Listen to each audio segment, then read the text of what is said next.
If you believe in the power of kindness and the magic of unexpected connections, make sure to hit that subscribe button and join our growing family.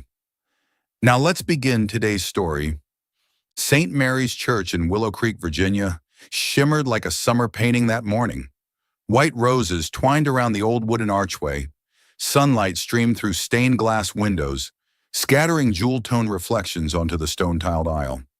The soft strains of the organ floated in the air, blending with the murmurs of elegantly dressed guests. Today was the wedding of Emily Thompson, the mayor's daughter, and Daniel Carter, a rising young attorney. Nearly the whole town was there, except for the uninvited and those like Melissa Harper, who were only incidentally invited. Melissa, 28, sat quietly in the very last pew, tucked beside her 6-year-old daughter, Linda. Her pale blue cotton dress, clean and neatly pressed, still looked out of place among silk gowns and custom-tailored suits. Linda, in a hand-me-down floral dress, clutched her fabric doll, wide brown eyes taking in everything. Melissa smoothed down her daughter's messy brown curls, trying to stay calm even as her heart raced. She didn't belong here, and she knew it. Daniel, the groom, had been a regular at the cafe where Melissa worked. He always ordered his coffee black, tipped generously, and chatted with her about the weather, baseball, or how Linda loved to draw. A week ago, as Melissa wiped down a table, Daniel had said, "You should come to the wedding, Melissa. It'll be fun, and Linda would love the cake." There had been no invitation, just a warm gesture. Melissa agreed, partly because of Daniel's rare kindness, and partly because she wanted Linda to see something beautiful, something their everyday life rarely offered. But now, sitting among guarded smiles and sidelong glances, Melissa felt like she had stepped onto a stage she wasn't meant to be on. She lowered her head, pretending to adjust Linda's dress, hoping no one noticed them. Linda, unaware of her mother's tension, whispered, "Mom, the bride looks like a princess, right?" Melissa forced a smile and nodded. "Yes, sweetheart. Very beautiful." The organ music faded as Father Michael stepped up to the altar to begin the ceremony. But before he could speak, a figure appeared in the aisle next to Melissa's pew.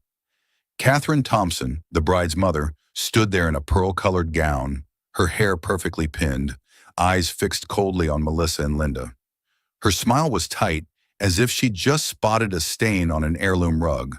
She gave a subtle nod to a nearby usher, a middle-aged man in a dark suit holding a guest list. "Excuse me," the usher said quietly, bending down to Melissa, his voice polite but firm. "May I see your invitation?" Melissa felt heat flood her cheeks. She gripped Linda's hand and tried to keep her voice steady.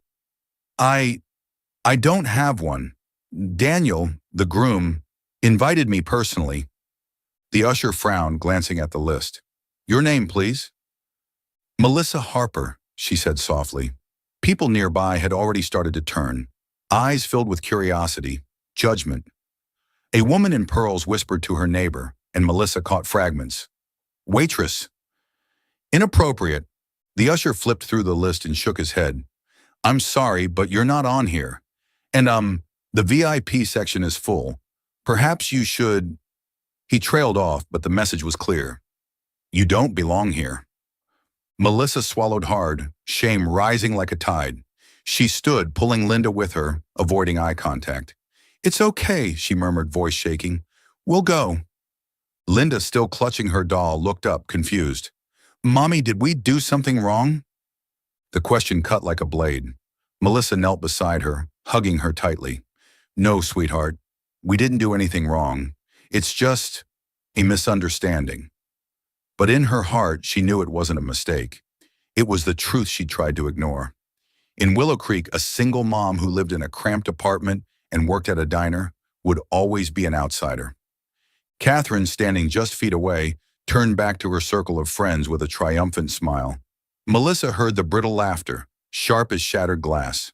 She straightened, held Linda's hand tightly, and walked down the aisle, her spine stiff even as every part of her wanted to shrink away. The eyes followed them, as if she and her daughter were a stain on the picture-perfect canvas of the day. At the doors of the church, a breeze carried the scent of roses and fresh-cut grass. Linda tugged at her mother's hand, voice hopeful. "Mommy, where are we going now?" Do we still get cake? Melissa didn't answer right away.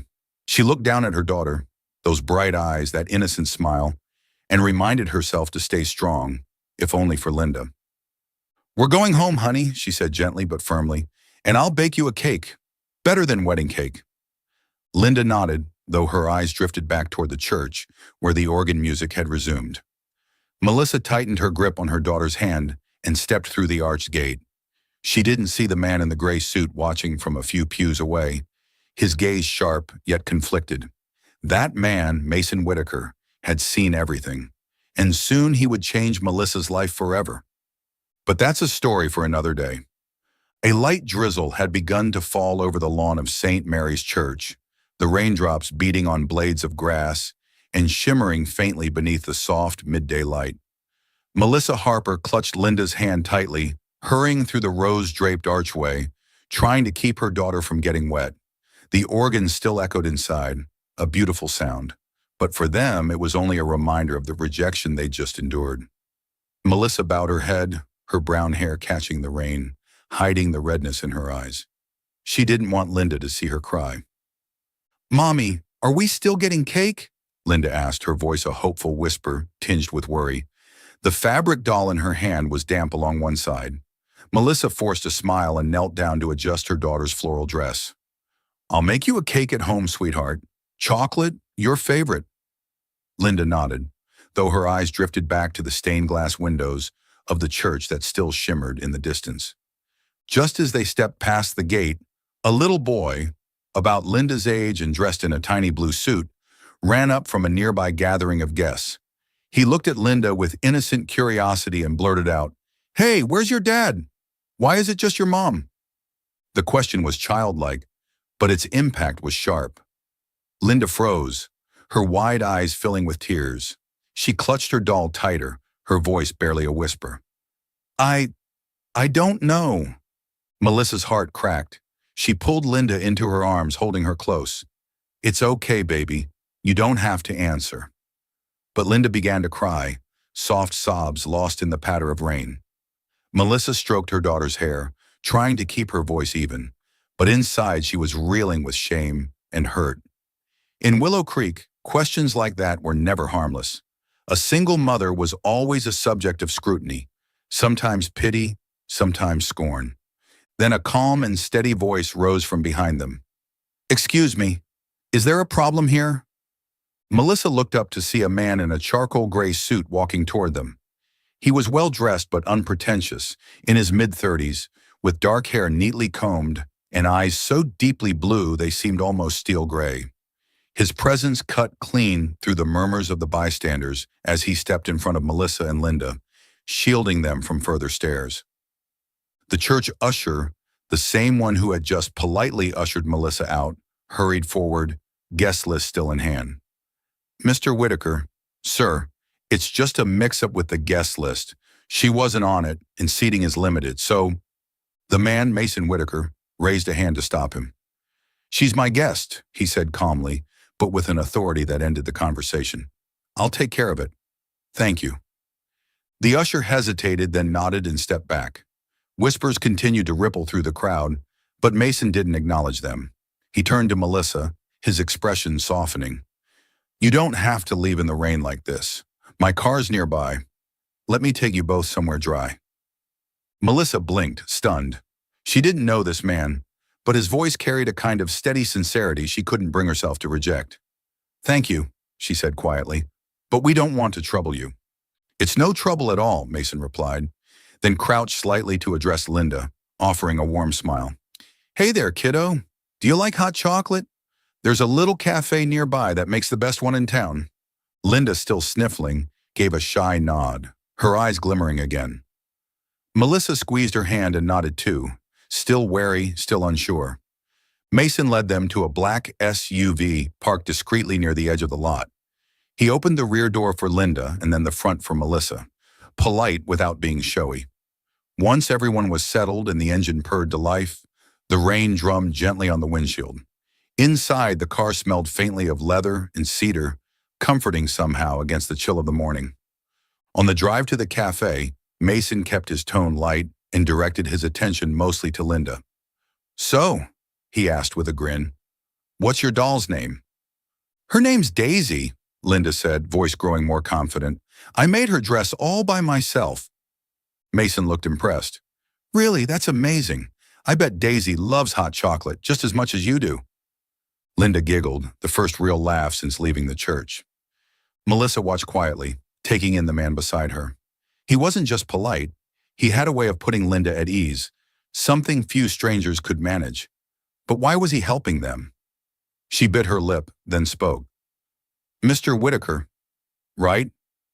I appreciate your kindness. But why did you help us? You don't know us. Mason glanced at her through the rearview mirror, his eyes thoughtful. Call me Mason, he said. And why? I don't like watching people get humiliated, especially not in front of a child. He paused for a second, choosing his words. When I was a kid, I watched people treat my mother like she didn't belong. I've never forgotten how that felt. Melissa went quiet. His words touched something raw inside her. Years of being overlooked, whispered about, shut out. She thought of the supermarket glares, the whispered comments at school drop-off, the lonely feeling of trying to hold everything together. She nodded, voice soft. Thank you. Really. They arrived at a small cafe called Hazel's Brew, nestled in the center of town. The scent of cinnamon pastries and fresh coffee drifted out to meet them as they stepped inside. Linda let out a delighted squeal at the cozy wooden tables and steaming mugs lined up on the counter. Mason guided them to a window seat and ordered a hot chocolate for Linda, a coffee for Melissa, and a black coffee for himself. While Linda sipped and doodled on a napkin, Melissa turned to Mason. You were sitting in the front at the wedding, weren't you? A guest of the bride or groom? Mason shrugged, a faint, wistful smile on his lips. Wasn't really my place today, and I figured you and your daughter needed me more. He watched Linda with a gentle expression, then turned back to Melissa. You don't owe me anything. Just promise me you'll still make that chocolate cake for her, like you said you would. Melissa laughed, the sound light and genuine. Deal, she said, something warm stirring in her chest for the first time in days. What she didn't know, what none of them did, was that this moment, this small act of kindness in the rain, would mark the beginning of something far greater. Something that would change all their lives. Rain poured down on Willow Creek like a gray curtain, turning the dirt road leading to the outskirts into a string of muddy puddles. Inside Mason Whitaker's SUV, Melissa Harper sat silently, her hands clasped tightly in her lap, as her eyes drifted over the blurred outlines of oak trees through the rain-speckled window. In the back seat, Linda hugged her fabric doll. Daisy, eyes wide with wonder as she watched the countryside roll by, occasionally squealing when a rabbit darted across the path. The sound of rain tapping steadily on the roof merged with the gentle twang of an old country song playing on the radio, creating a strange sense of calm after the storm they had just left at St. Mary's Church. Mason drove carefully, glancing at Melissa in the rearview mirror. With rain like this, I didn't want you and Linda walking home, he said, his voice low but sincere. I've got a farm not far from here. You're welcome to wait out the storm there. It's more comfortable than a cafe booth. Melissa hesitated. She wasn't used to accepting help, especially not from a man she barely knew, even if he had just defended her in front of an entire church. But when she heard Linda yawn and saw her rub her eyes, she knew her daughter needed somewhere warm and dry. Thank you, she said softly but firmly. We won't stay long. Mason gave a small smile and focused back on the road.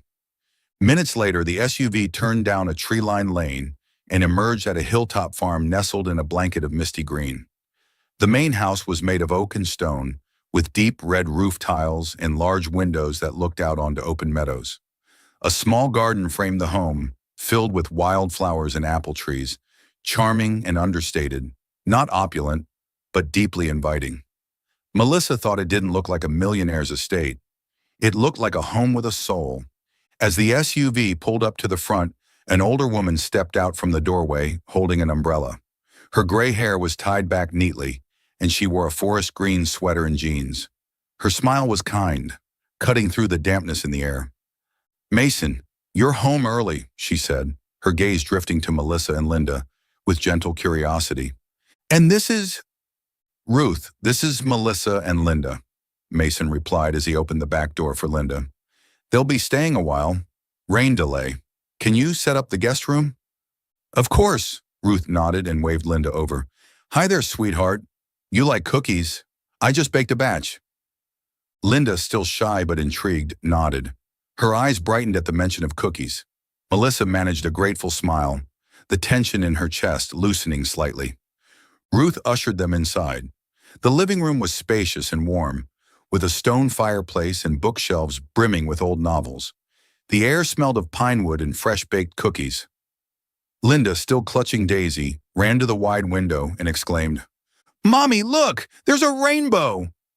Melissa joined her at the window, her heart softening at the sight of the pale arc stretched across the stormy sky.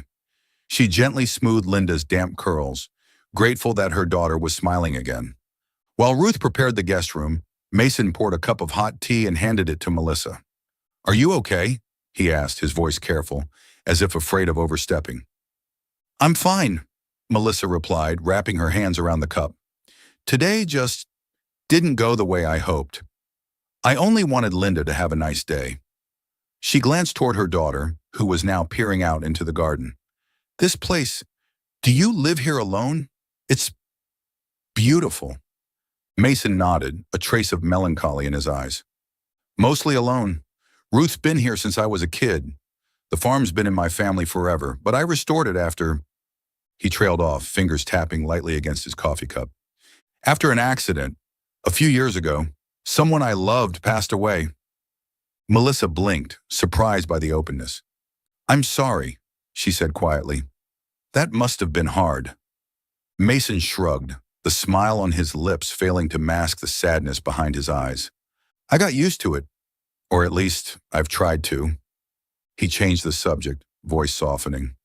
I fund some community projects around Willow Creek. After-school programs, small grants. I stay out of the spotlight, though. Maybe that's what you and I had in common today. Not belonging in that church. Melissa chuckled lightly for the first time in hours. Maybe, but you've done so much. I'm just trying to raise Linda, one day at a time. She looked out at her daughter, who was chasing butterflies across the garden despite the light drizzle. Don't say that like it's small, Mason replied. Raising someone like her, it's no small thing. You're doing better than you think. He stood and nodded toward the door. Want to go outside with her? The garden's prettiest in the rain. Melissa nodded, and together Mason, Melissa, and Linda stepped into the garden under the dripping apple trees. Linda delighted in picking wildflowers, chatting about Daisy and how she wanted to be an artist someday. Mason listened closely, asking questions that made her giggle. Melissa watched, realizing he wasn't just kind. He made people feel seen, even while carrying pain of his own. As dusk settled over the hills, Ruth called everyone in for dinner: pumpkin soup, warm bread, and apple cookies. Linda, tired after a long day, nearly fell asleep at the table. Ruth guided her upstairs to a cozy guest room where a folding bed had been prepared with lavender-scented sheets. Linda hugged Melissa tightly and murmured, Mommy, this place feels like Grandma's house. Then she drifted off, peaceful in a way Melissa rarely saw in their cramped apartment. Melissa stayed beside her for a while, brushing hair from her forehead. Her heart ached and eased at the same time. When she returned to the living room, she found Mason standing by the fireplace, staring into the flames. She asleep? He asked, not turning around. Like a rock, Melissa replied. Thank you, Mason. Not just for today, for everything. Linda doesn't get this kind of peace very often. Mason nodded, still watching the fire. You don't need to thank me. I just did what felt right. He glanced at her briefly, offering a small smile. Get some rest. The rain should stop by morning. I'll drive you both home. Melissa nodded and turned toward the guest room.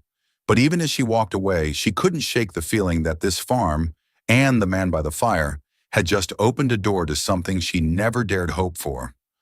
Morning sunlight filtered softly through the window of Mason Whitaker's small library, casting golden stripes across the gleaming hardwood floor. The space wasn't large, but every inch of it glowed with the warmth of time. Shelves lined with well-worn books, a fabric armchair faded with age beside the stone fireplace, and a scattering of quiet relics on the wooden desk. a pocket watch, a dusty photo frame, and a tin box filled with sharpened pencils.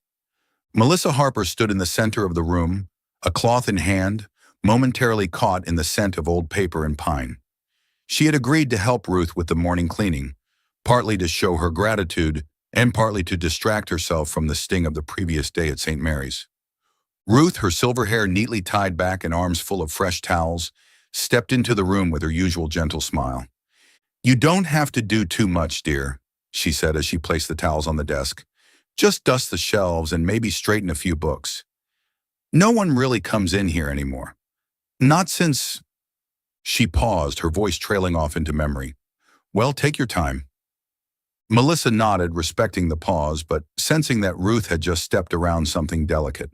She began carefully wiping down the shelves, cautious not to disturb the old novels or architectural volumes Mason clearly cherished. On a small rug near the window, Linda sat cross-legged, humming a song as she drew with colored pencils Ruth had found for her. "Mommy, can I draw a picture for Mr. Mason?" she asked, her wide eyes gleaming. "Of course, sweetheart," Melissa smiled, brushing her daughter's hair from her forehead. "I think he'd love that." It warmed her to see Linda so carefree, untouched by yesterday's cruel whispers at the church. This house, this land, it was offering her daughter something rare and precious: peace. As Melissa worked her way to the lower shelves, her cloth brushed against a slim, leather-bound notebook wedged between two large hardcovers. Curious, she pulled it free. The leather was cracked and soft, bound shut with a faded blue ribbon. When she untied it, a rush of time seemed to exhale from the yellowed pages. The first page read, "Sarah, 2020. Melissa froze. Sarah, the name Mason had spoken the night before, his late fiancée. She knew she shouldn't read further, but something in her, something both respectful and deeply human, compelled her to turn the page. "Today Mason took me to Shenandoah Valley. He said he wanted to build us a little house there, with a garden full of wildflowers. I dreamed of a family, a child, maybe a little girl with his laugh. Is it foolish to dream of things that may never come true?" Melissa's breath caught. The words were tender and aching, a mirror of her own past hopes, dreams she had held before her life unraveled, before her daughter became her whole world. She had dreamed of a home too once, a family, peace. She gently closed the journal, fingers trembling. Behind her, footsteps creaked softly on the floor. Melissa turned to find Ruth standing in the doorway, her expression kind but knowing. "You found Sarah's journal," Ruth said quietly. Melissa's face flushed. "I'm so sorry. I didn't mean to pry." "It's all right," Ruth said, stepping into the room and settling into the old armchair. "Maybe it was meant to be read, at least by someone who might understand." She let out a sigh, her eyes drifting toward the window. Sarah was Mason's light. They met in architecture school. Fell in love fast and real. 4 years ago, she died in a car accident. Mason was with her until the end, but he never forgave himself. He always believed if he had been the one driving that day, it might have been different. Melissa sat on the edge of the hearth, clutching the journal to her chest. "That's why he lives out here? Alone?" she asked, her voice low. Ruth nodded.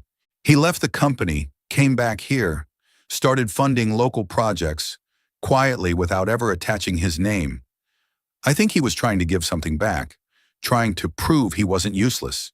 But his heart, he closed it off." Melissa looked at the worn leather cover in her hands, and for the first time, she saw Mason clearly, not as a wealthy benefactor or mysterious stranger, but as a man carrying deep scars. His kindness at the church, his steady presence at the cafe, these weren't passing gestures. They were threads of a man rebuilding something broken. "Mr. Mason, look!" Linda's voice cut through the moment. She scampered across the rug, waving a colorful drawing. Mason had just entered the room. "I made this for you," she said brightly, holding up her picture. It was a crayon sketch of a hilltop house with 3 people in front: a tall man, a woman with brown hair, and a little girl holding a doll. "That's you, Mommy, and me," Linda beamed. Mason blinked, momentarily stunned, then knelt to her level. "You drew this?" he asked, voice softer than Melissa had ever heard it. Linda nodded, hugging the paper. Do you like it? I love it, he said, his smile real, deep and warm. Can I keep it? Linda nodded again and threw her arms around his neck. Mason held her, gently, a quiet look of wonder on his face. Melissa watched from where she sat. Her heart stirred. Something invisible shifted in the room, a thread maybe, forming between the man who had lost a future and the child who had never known a father. She rose slowly and walked over to the shelf. Carefully, she returned Sarah's journal to its place, letting it rest undisturbed. She had seen enough. Enough to understand that Mason's wounds were real, that his silence wasn't distance, it was pain, and his kindness, so freely given, came from a place of loss. Maybe, just maybe, she and Linda hadn't stumbled into this farm by accident. Maybe this place, this man, held the beginnings of something they hadn't dared to believe in again. Healing. Summer sunlight flooded Mason Whitaker's farm garden, gilding the rows of wildflowers and the dewy apple tree leaves. A light breeze carried the scent of freshly cut grass and warm earth, bringing life to the lush green hillside on the outskirts of Willow Creek. Melissa Harper stood in the garden, holding a small pair of pruning shears, trimming back the overgrown rose bushes. Her cotton shirt fluttered in the wind, and for the first time in many months, she felt a quiet peace creeping into her heart. Just a few steps away, Linda was chasing a butterfly, her clear laughter echoing like a melody. It had been 2 weeks since Melissa and her daughter arrived at the farm after the rain and the incident at St. Mary's Church. What began as a temporary shelter had become a part of their life. With quiet sincerity, Mason had offered for them to stay until Melissa found a more stable job. She had agreed, not just because their cramped apartment was no place she wanted Linda to grow up, but because this farm, with its garden and warm meals, seemed to be healing wounds she hadn't even realized she carried. That morning, Melissa helped Mrs. Ruth tend the garden. A simple task, but one that made her feel useful. She weeded, watered the plants, and chatted with Mrs. Ruth about everyday things. Weather, apple jam recipes, or how Linda loved to draw everything she saw. Meanwhile, Linda sat under an apple tree with her notebook and crayons, humming as she sketched. Melissa watched her daughter, her heart heavy with love. Linda laughed more, slept better, and her eyes lit up every time she talked about the farm. The sound of footsteps on grass made Melissa look up. Mason stepped out of the house, wearing a gray t-shirt and jeans, carrying a tray of lemonade. He set the tray on the wooden table in the garden and smiled at Linda. "Sweetheart, want to try playing the piano? I've got an old song I think you'll like." Linda dropped her notebook and squealed, "Yes!" She ran after Mason into the living room, where an old wooden piano stood by the large window. Melissa followed, curious. In the living room, sunlight filtered through the linen curtains, illuminating the time-worn piano keys. Mason sat down, letting his fingers glide over the keys, playing a slow, gentle tune, like a lullaby. "I wrote this back when I was young," he said, eyes on Linda. "Want to try?" Linda nodded, climbed onto the bench, and Mason patiently showed her how to place her hands, how to press each note. Linda's clumsy notes blended with their laughter, creating a moment Melissa couldn't look away from. She sat on the sofa and listened. Mason's music, though simple, carried a deep sadness, as if he was weaving memories of Sarah into each note.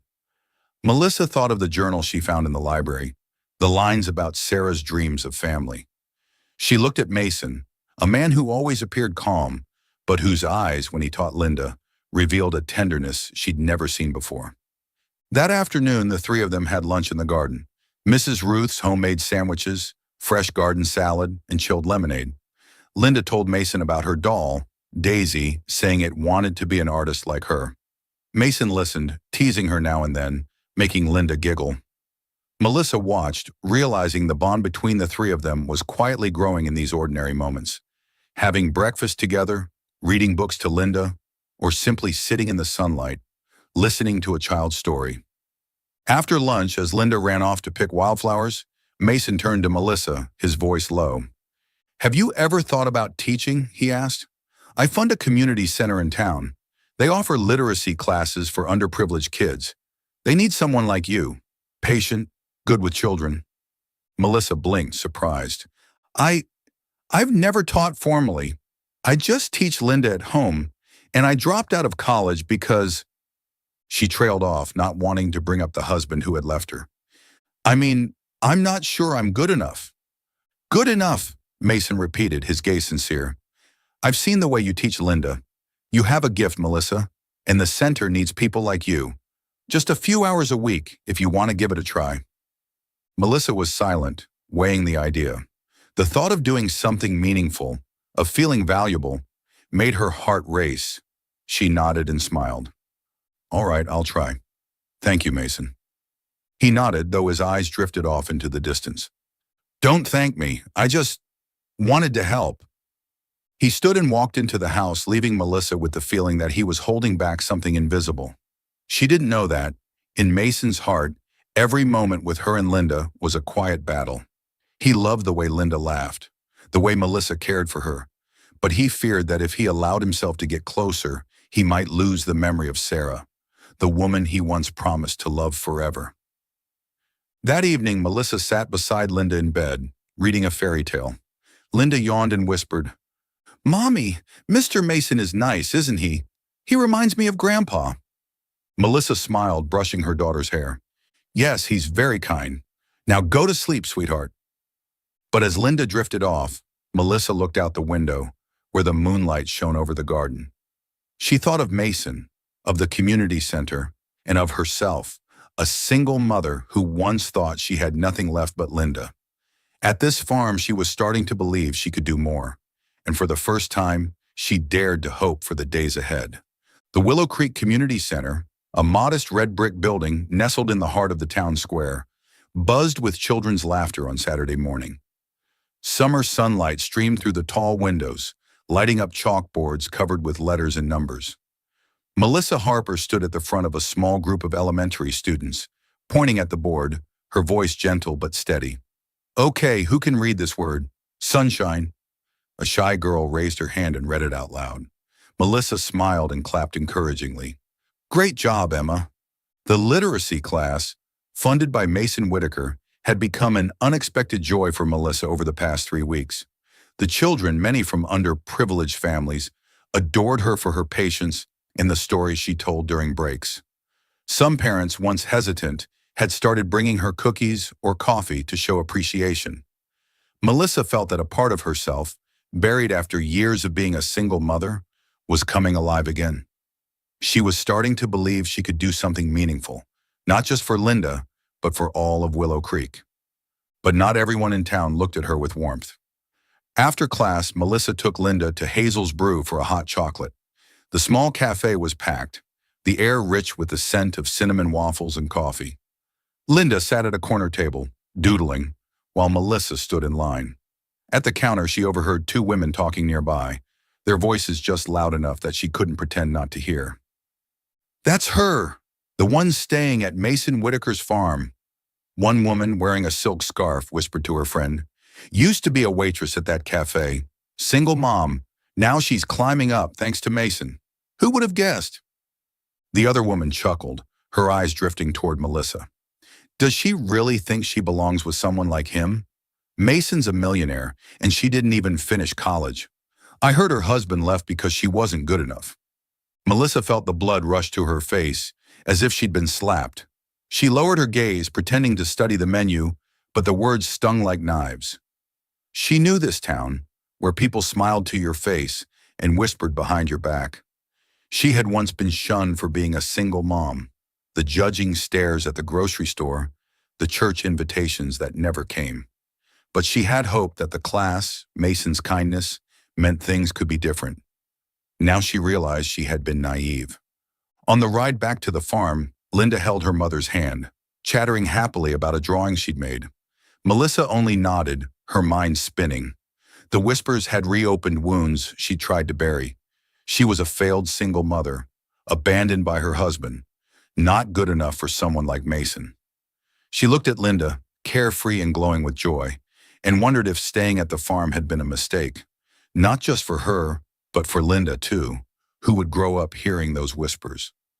That night in the warm guest room Ruth had prepared, Melissa sat at the desk and wrote a letter. Her hand trembled on the paper, but she forced herself to stay firm. Mason, Ruth, I don't know how to thank you both for your kindness. This farm has given Linda and me the most peaceful days we've had in years. But I can't stay. I need to stand on my own feet. For Linda and for myself. Thank you for everything, Melissa. She folded the letter and left it on the table, then quietly packed a few clothes into a bag. Linda, already fast asleep, stirred slightly as Melissa lifted her into the taxi she had called earlier. But as they stepped into the yard, the porch light flicked on, and Mason appeared in the doorway, a jacket hastily thrown over his shoulders. Melissa, what's going on? He asked, concern etched in his voice. He looked at Linda, rubbing her eyes in her mother's arms, then at the bag. Where are you going in the middle of the night? Melissa clutched Linda tighter, her voice shaking but firm. We have to go, Mason. Thank you for everything, but I don't belong here. She turned away, not wanting him to see her teary eyes. Linda, still drowsy, suddenly broke free from her mother's arms and ran to Mason, wrapping her arms around his leg. Uncle Mason, don't let us go, she cried, her voice cracking. I want you to stay with us forever. Her words hit Melissa like a blade. She froze, then knelt and pulled her daughter close, unable to hold back the tears. Mason knelt beside Linda, stroking her hair, his voice rough with emotion. I want that too, sweetheart, but your mom has made up her mind. He looked up at Melissa, pain flickering in his eyes. If this is what you want, I won't stop you, but at least let me drive you. Don't take a taxi this late. Melissa nodded silently, too drained to argue. In the car, no one spoke. Only Linda sniffled quietly. When they reached the old apartment complex on the edge of town, Mason helped carry the bag but stopped at the door. Melissa, he said, his voice hoarse, I don't know what I did wrong, but if I made you feel disrespected, I'm sorry. Melissa shook her head, tears falling freely. It's not you, Mason, it's me. I can't live with the whispers. She turned away and shut the door, leaving Mason alone in the dark. Back at the quiet farm, Mason returned and found the letter on the table. He read it slowly, his hand tightening around the paper. Ruth stood in the doorway, sighing. You're really letting her go, Mason? That woman and her little girl. They're the best thing that's ever happened to you. Mason didn't respond, but inside him a storm was raging. He realized he'd never said it out loud. Not pity, but the growing admiration and affection he had for Melissa and Linda. He had kept his distance, afraid of losing the memory of Sarah. But now, without Linda's laughter echoing through the house, he knew he couldn't let fear rob him of happiness again. Are you still following the story? Please leave your thoughts on the story in the comments below. All your comments are the motivation for us to create better stories. Don't forget to subscribe to Soul Stories. Thank you very much. Mason Whitaker's farm, once filled with Linda's laughter and Melissa's everyday stories, now sank into a heavy silence. Pale moonlight streamed through the living room window, casting a glow over the worn piano keys where Linda had once practiced clumsy notes. Mason sat in the armchair, holding the letter Melissa had left behind, reading the neat lines over and over. I need to stand on my own 2 feet, for Linda and for myself. Each word felt like a blade, reminding him of that moment he stood frozen at the rundown apartment complex, watching the mother and daughter disappear behind a cracked wooden door. Ruth entered carrying a tray of tea, her sharp eyes clouded with worry. She set the tray down without a word, looking at Mason with silent reproach. At last she spoke, her voice low but firm. You really let them go, Mason? Melissa and Linda were the best thing to happen to this farm. To you. Why do you keep letting your fear stop you from being happy? Mason clenched the letter tighter, not looking up. You don't understand, Ruth, he said hoarsely. I lost Sarah. I don't want to lose anyone else. If I let myself get close and something happens, what then? Ruth sat across from him, her gaze softening but uncompromising. You didn't lose them to fate or some tragic accident, Mason. You lost them because you didn't say what you felt. Melissa didn't leave because she didn't need you. She left because she thought she didn't belong here, and you did nothing to show her otherwise. Her words hit like a blow, and Mason sat stunned. He thought of the days on the farm, Linda singing in the garden, the way Melissa smiled while teaching her daughter, the light in her eyes when she spoke about the literacy class. He had kept his distance, thinking it was the way to protect Sarah's memory, but now he saw he had pushed Melissa and Linda away, left them alone to face the town's cruel whispers. The next morning, Mason drove to the apartment complex on the edge of Willow Creek, a row of low, peeling buildings with small yards overgrown with weeds. The sky was bright, but the air here felt heavy, burdened with the struggles of its residents. He parked outside Melissa's unit, heart pounding. Through the window, he saw Linda at the table drawing, while Melissa, dressed in a waitress uniform, tied her hair back before heading to work. He knocked on the door. When Melissa opened it, her eyes flickered with surprise before settling into guarded calm. "Mason," she said, voice even but cool. "What are you doing here?"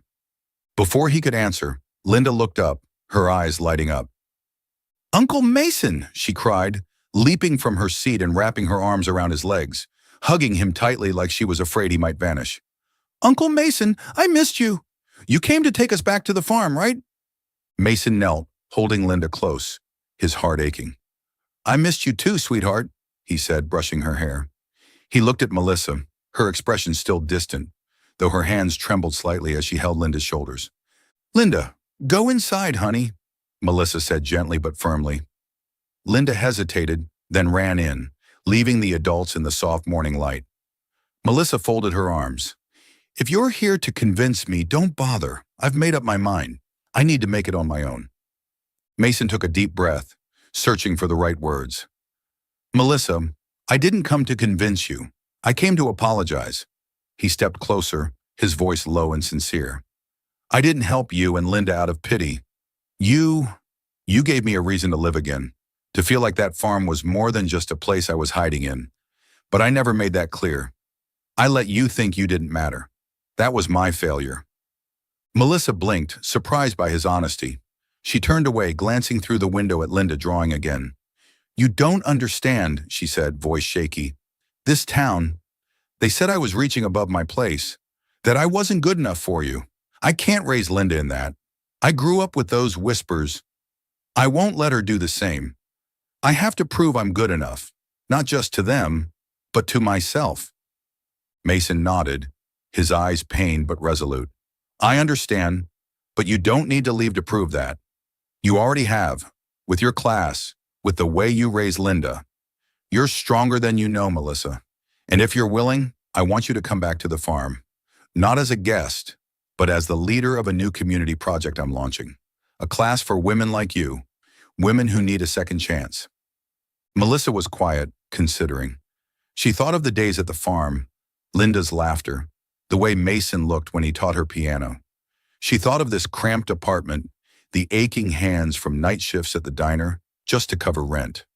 The idea of doing something bigger, for herself, for others, made her heart beat faster. "All right," she said finally, her voice soft but sure. "But not because I need your help, Mason, because I want to do this, for Linda, and for other women like me." Mason smiled for the first time that day, a look of quiet relief. "I respect that," he said, "and I promise, I'll never let you feel like you don't belong again." From inside, Linda had been eavesdropping. She came running out and hugged them both. "Mommy, Uncle Mason, we're going back to the farm, right?" she beamed. Melissa laughed, eyes glistening. "Yes, baby, we're going back." On the drive home, Linda sang in the back seat, while Mason and Melissa sat in silence. Not the silence of strangers, but of understanding.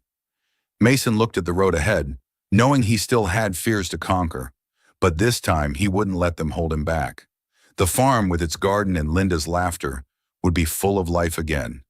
And for the first time, he dared to hope for a future that wasn't just a memory. The Willow Creek Community Center was buzzing with chatter and the scent of freshly baked cookies on a sunny Saturday afternoon. Brightly colored boards displayed slogans like, "Learn to shine," and "Grow together." Melissa Harper stood in the center of the large room, wearing a pale blue shirt and jeans, guiding a group of women, single mothers, women who had lost their jobs, or simply those looking for a fresh start. She pointed to the whiteboard, her voice warm but confident. Today, we'll write a short paragraph about your dreams. It doesn't have to be perfect. It just has to be yours. The class for single mothers, sponsored by Mason Whitaker and funded in part by St. Mary's Church, had become the heart of the town over the past 2 months.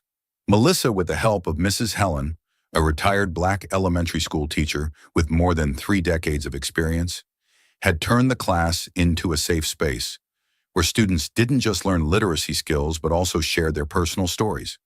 Mrs. Helen, with her salt and pepper hair and radiant smile, sat in a corner helping a student complete her assignment. Her voice rang out like a song.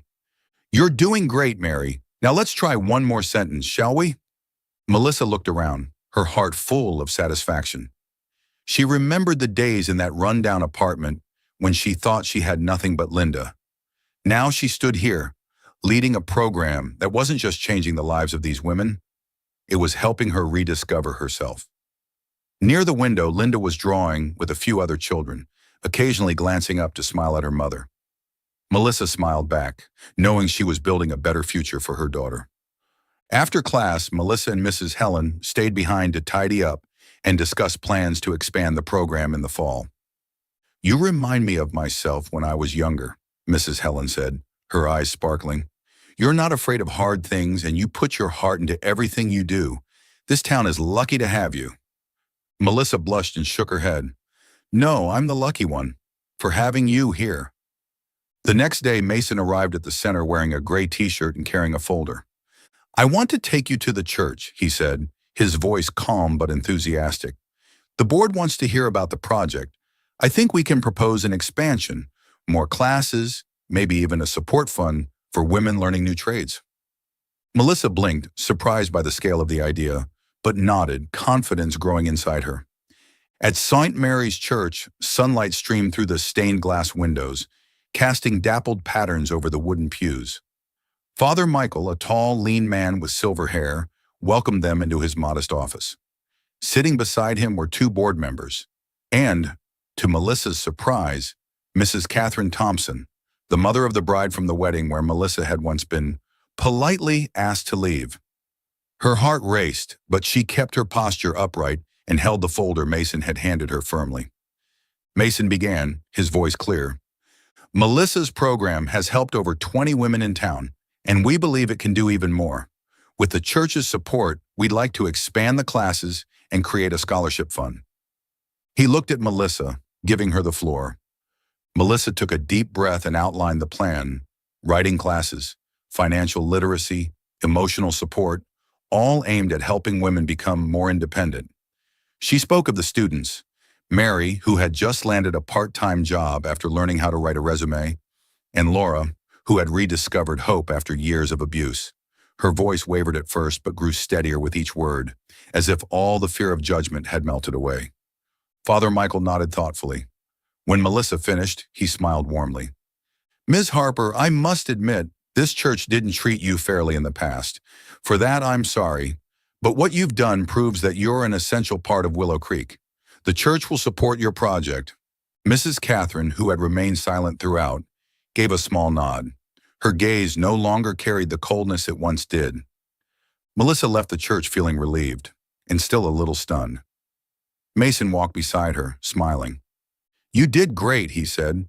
"They didn't just say yes, they want you to lead the whole program." Melissa laughed and shook her head. "I didn't do it alone. You, Mrs. Helen, Father Michael, you all helped."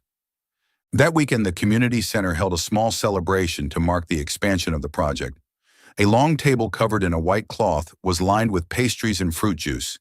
Kids ran through the courtyard, and Melissa's students proudly displayed their writing. Linda, wearing a new floral dress, held up a small sign that read, "Welcome everyone," drawing laughter and applause from the crowd. In the middle of the event, Melissa was surprised to see Mrs. Catherine Thompson approaching, holding a hardcover children's book, a story about butterflies. She handed it to Linda, her voice soft. "I heard you like drawing butterflies, Linda. I thought you might enjoy this." Linda squealed in delight, hugged the book, then wrapped her arms around Mrs. Catherine, making the woman flush with surprise, but smile nonetheless. Melissa stood nearby, stunned. Mrs. Catherine hadn't apologized aloud, but in Willow Creek's quiet, traditional culture, this small gesture was its own kind of confession. As the event drew to a close, Melissa stood outside, watching people talk and laugh. Mrs. Helen patted her on the shoulder and said, "You've done something this town really needed, Melissa. You brought people closer together." Melissa smiled, watching Linda run with her friends, then glanced over at Mason, who was helping fold up tables. She was no longer the woman on the last pew of St. Mary's. She was Melissa Harper, the woman who had found her voice, and through it, helped her community rediscover its heart.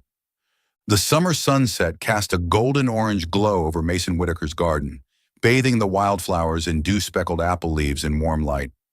A soft breeze carried the scent of freshly cut grass and blooming roses, creating a peaceful, almost storybook atmosphere.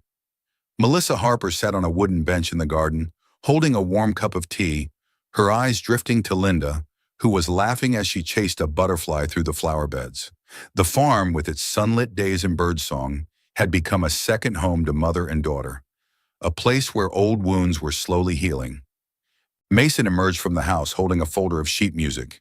He wore a simple white linen shirt, his dark hair slightly tousled by the breeze.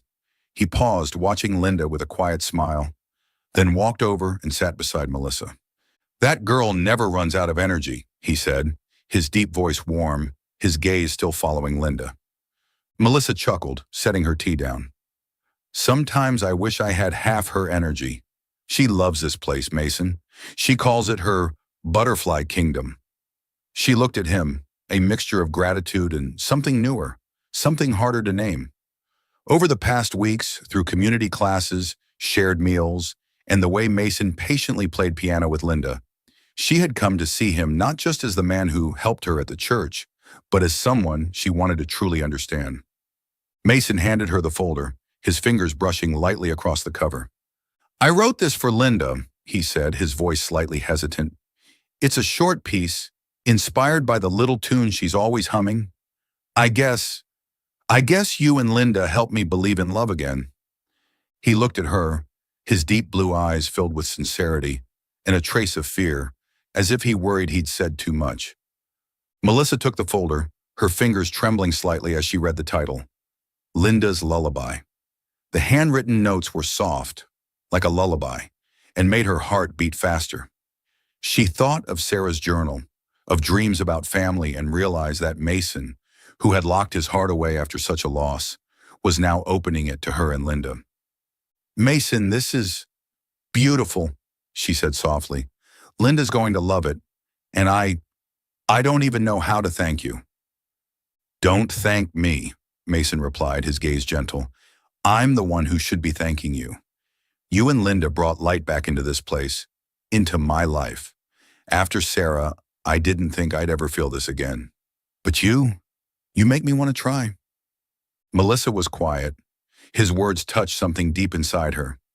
She looked out over the garden, where Linda was gathering wildflower petals, then took a deep breath and finally shared something she'd always kept hidden.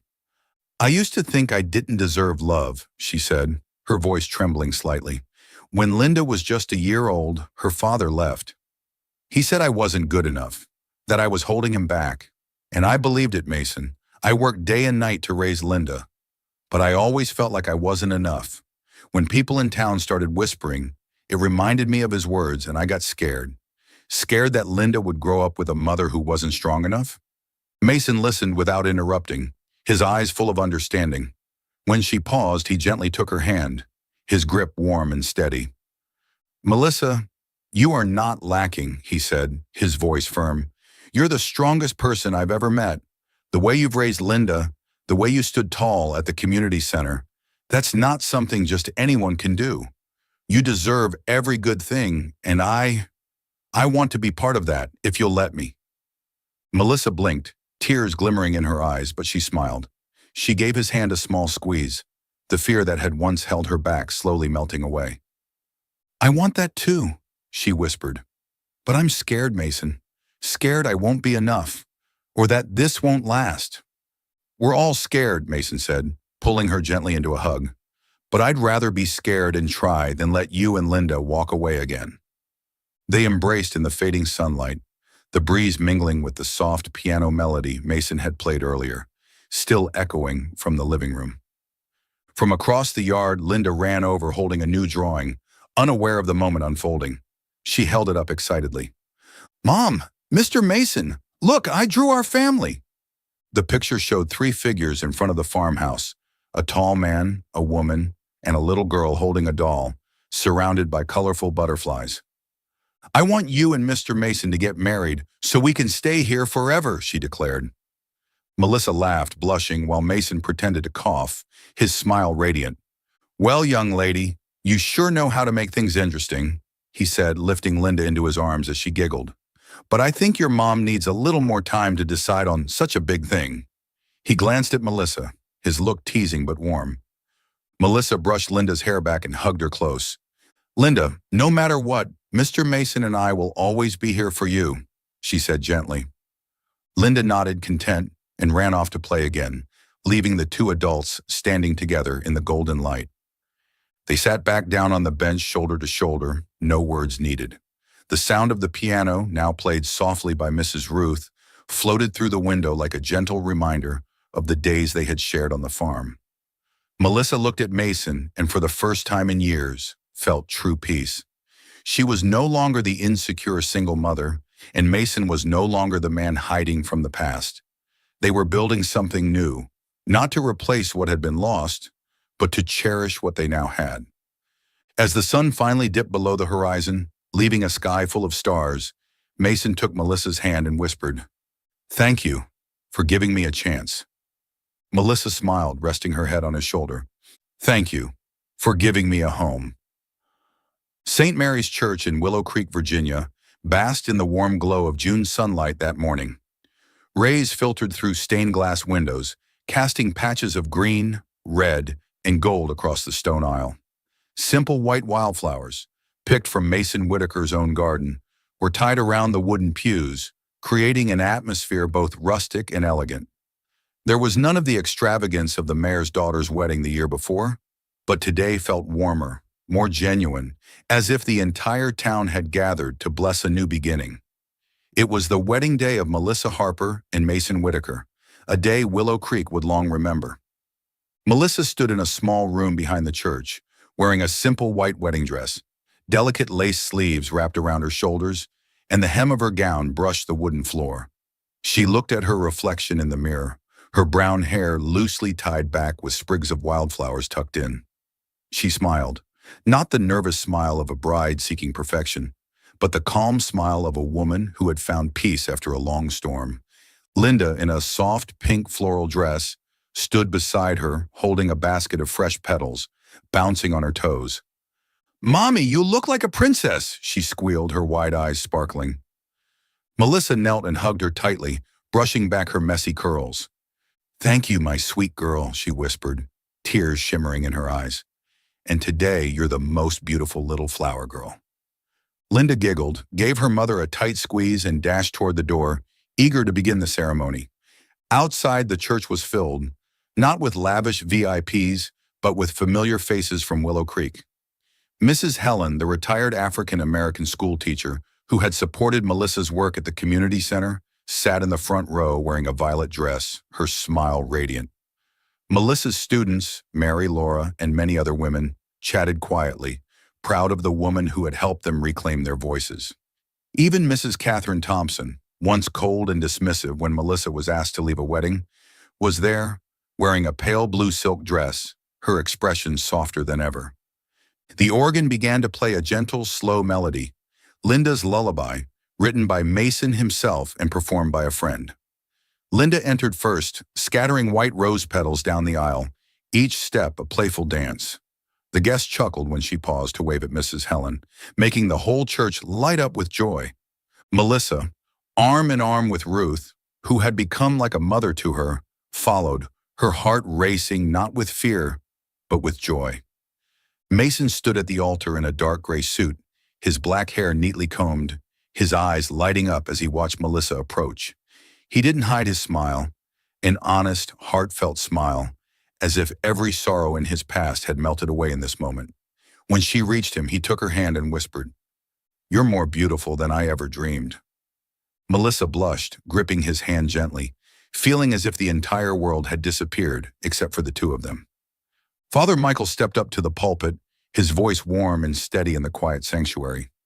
"Today we witness a family built on trust and forgiveness," he began.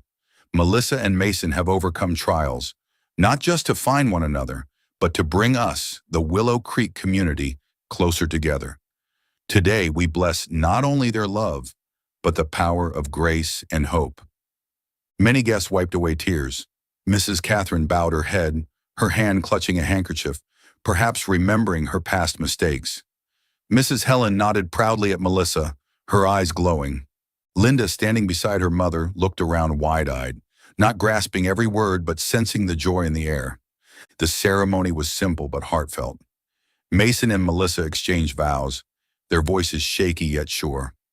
"I promise to love and cherish you, Melissa, and Linda as my family through sunshine and storms," Mason said, never breaking eye contact.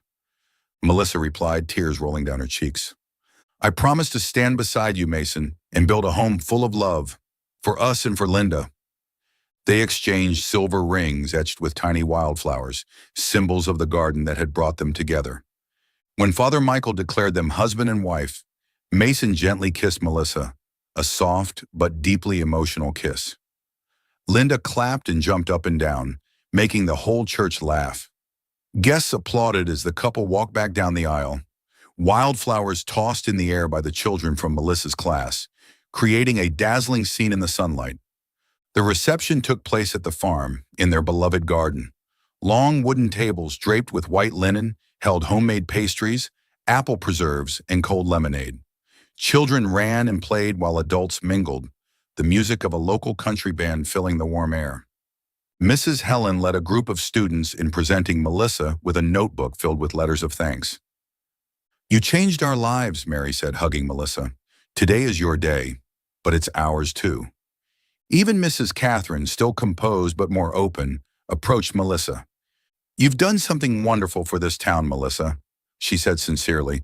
"I'm grateful to be here today." Melissa smiled and nodded. "Thank you, Mrs. Thompson. That means a lot."